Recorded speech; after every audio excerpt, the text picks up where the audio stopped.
এই যে এটা চুলায় বানানো, এটা হচ্ছে এয়ার ফ্রায়ারে বানানো, আর এটা ওভেনে বানানো। পিৎজা দেখে কত খুশি সবাই।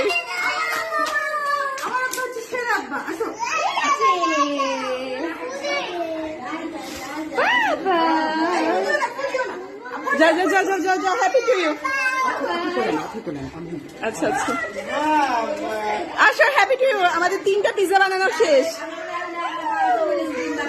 না, 3 বাচ্চা কাঁদতেছে। আচ্ছা আচ্ছা, আবার রেডি, হ্যাপি। ও আচ্ছা, ফু দাও ফু দাও ফু দাও ফু দাও। আরে তোদের ফুয়ে জোর নাই, ওরে দাও ওরে দাও। দেখো ফুই দি।